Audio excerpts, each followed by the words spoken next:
Hi friends, welcome back to Perfect Study channel. Friends, in this video we will be continuing the data interpretation questions of CAT 1991. In the previous first part we had taken up the first 5 questions. If you have not seen the first part, I am giving the link on this particular top right corner. You can go to that link and watch that particular video. That was the first part. Today we are continuing the same series. This is the second part. If you have come to our channel for the first time, please don't forget to subscribe it and also click on the bell icon, the notification icon, so that you get notifications of all our upcoming videos. So let's begin the second part. These are questions number 6 to 10. 1 to 5 was covered in the first part. This is a DI caselet question that is based on the topic of simple interest. Okay, let's go through it. Ghosh Babu deposited a certain sum of money in a bank in 1986. The bank calculated interest on the principal at 10% simple interest and credited it to the account once a year. After the first year, Ghosh Babu withdrew the entire interest and 20% of initial amount. After second year, he withdrew the interest and 50% of remaining amount.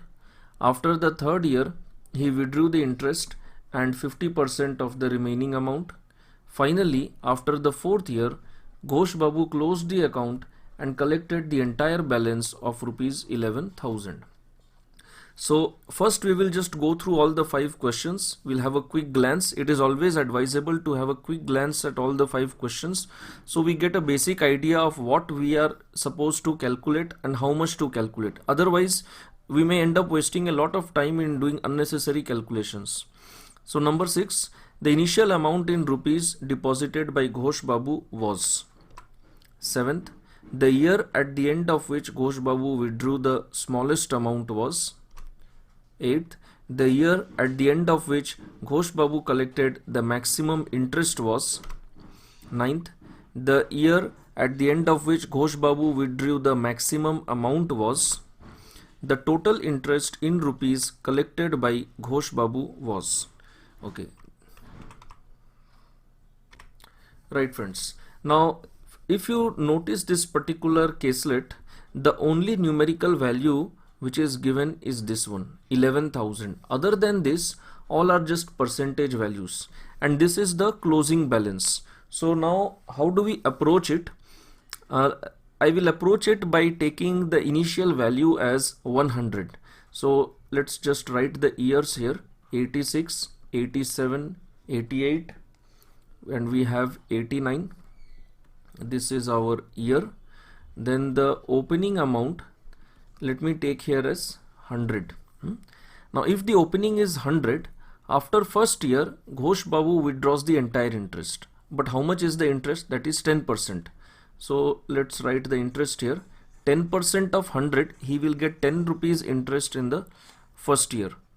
And how much he withdraws? He withdraws the entire interest and 20% of initial amount. So interest he withdraws 10, 20% of the initial amount 100, he withdraws 20. That means he withdraws 30. Okay. And how much is the closing in his account? So what will be the balance in his account? He got 100, that was the opening. On that he got 10 rupees interest and he withdraws 30. So the closing in his account is 80. 110 minus 30, 80. He will start the next year with 80, on which he will get again 10% interest. Okay. Now there is one catch in this question. Just because it is simple interest, please don't assume that 10% interest will always be calculated on the opening principal. It is not like that. We understand that in simple interest we don't get interest on interest. That is correct. But that does not mean that if the principal also reduces or increases, the opening principal will always generate the interest. It is not like that. If the principal is going down, it means the money in the balance in the account has reduced. If the balance has reduced, how can the bank give the same interest on the opening principal? That is logically not possible only. So the interest will be calculated on the opening amount of 87, 10% of 80, that is 8 rupees. Now what does he withdraw in the second year? He withdraws the entire interest 8 rupees and 50% of the remaining amount. So what is the remaining amount? That is the principal itself, 80, out of which he withdraws 40. So total he withdraws 48, and what will be the closing in his account? That will be 40. Now 40 again becomes the opening balance, on which he will get 10%, that is 4 rupees interest. And in the third year he withdraws the entire interest and again 50% of remaining amount. So he will withdraw this 4 rupees and 50% of 40, that is 20. He withdraws 24. How much will remain? 40 minus 20 is 20. Friends, the simple way to calculate the closing here is, if you notice, the interest whatever he is getting, he is withdrawing it anyway. So there is nothing to worry about that. Basically the closing here is his opening balance minus the principal part, what he is withdrawing, that becomes the closing. Now again here we have 20, he will get 2 rupees interest. After the fourth year, Ghosh Babu closed the account and collected the entire balance. Now he did not withdraw anything, it is not mentioned that he withdraws interest or anything, he just gets the entire closing balance. So what is his closing balance? 20 plus 2, 22. Now we got this closing balance 22 based on our assumed value of 100, but the actual closing balance is 11,000. So let's do some unitary method here. When closing balance is 22, opening balance is 100. So when closing balance is 11,000, what will be the opening balance? Okay, I'm just calculating here due to lack of space. 100 into 11,000 divided by 22, that will give you 50,000. This is your answer. What was the initial amount in rupees deposited by Ghosh Babu? That was 50,000. Now at this step we may be tempted to make the entire table based on the initial value of 50,000, which is alright, but first let us just see whether we need to do the entire calculation of this whole table. Do we need to actually repeat it? Let's just see this. 7th, the year at the end of which Ghosh Babu withdrew the smallest amount. In which year he withdraws the smallest amount? Now friends, first of all let me bring the previous slide solution in this particular site. Okay, now please notice one interesting thing. The year at which he withdraws the smallest amount. Now whether he starts with 100 rupees or he starts with 50,000, the year in which he will withdraw the smallest amount, that is going to remain the same year. It is not that if his opening balance increases, his withdrawal, the smallest withdrawal will change in any particular year. I mean all the values given here are working on a proportionate basis. Like here you see 30, 48, 24. So if I change the opening amount to 50,000, every value will change proportionately. It's all proportionately working. So in which year he withdraws the smallest amount? In the first year he withdraws 30. Second year he withdraws 48, in third year he withdraws 24, and fourth year this closing balance 22 itself is the withdrawal. So in which year is the smallest withdrawal? In the fourth year.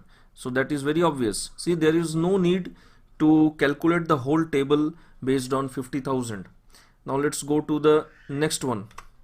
The year at the end of which Ghosh Babu collected the maximum interest was. Now we have to calculate the year in which he got the maximum interest. So in which year he got the maximum interest? In the first year. Why in the first year? Because in the first year his opening value was the highest. Now friends, this caselet is actually, the question is quite simple actually, but the point why I took up this question, the point what I wanted to simply convey is that many times we jump into calculations which are actually not needed. So if you would have prepared this whole table based on 50,000, you would have got your answer, but that much hard work was not required. So in the first year he will get the maximum interest. let's move on. The year at the end of which Ghosh Babu withdrew the maximum amount was, okay, in which year he was withdrawing the maximum amount. So we can see here 30, 48, 24, 22. That is again in the second year. So till now 4 questions we have solved, and we have not prepared the second table, which is based on the opening value of 50,000. Let's go to the last one. The total interest in rupees collected by Ghosh Babu was. Now this is the first question where we are supposed to get the actual interest amount based on 50,000. But again the question is, just for this one question, should we prepare the whole table? Do we actually need it? So mostly friends, if you have seen my DI videos, I try to solve the questions with minimum calculation, and here also I am going to follow the same approach. Let's write something here. The opening, what I have assumed is 100, and the actual is 50,000. That means our multiplication factor is 500. Now let's write the interest. What is the total interest that Ghosh Babu gets here? This is 10 plus 8, 18, and 4, 22, and 2, 24. Okay. On the assumed value, on a value of 100, the total interest he got is 24. Now I told you in one of the previous question that all the values will increase proportionately. When we say proportionately, what we mean is the interest also gets multiplied by 500, and the actual interest turns out to be 12,000, which is your answer. The total interest that he got was 12,000. So see, without making the table, we could solve this also. So whenever you have a DI question, or whenever you're practicing DI question, just give it a thought, just give a little deeper thought and check whether it is possible to actually calculate without doing all the hard work and all the cumbersome and lengthy calculations. Right. So friends, this was a quite a short video on this particular DI caselet that was based on simple interest. I hope you liked it. In the third part, we will continue the next set of questions, which is quite interesting, based on line graph. If you like this video, please don't forget to click on the like button and give us your support. Also don't forget to share it with your friends, give your feedback in the comment section, and please do subscribe to the channel and click on the bell icon, the notification, to get all our regular updates of the upcoming videos. In this part, I'm also sharing the subscribe button. You can click on that. I'm also sharing the link of our previous video playlists, so you can even go through them. We have separate playlist for CAT previous year questions. We have also separate playlist for different videos for SBI PO. You can just explore our channel and take full advantage of it. So we will meet you in the third part of this CAT videos. Thank you.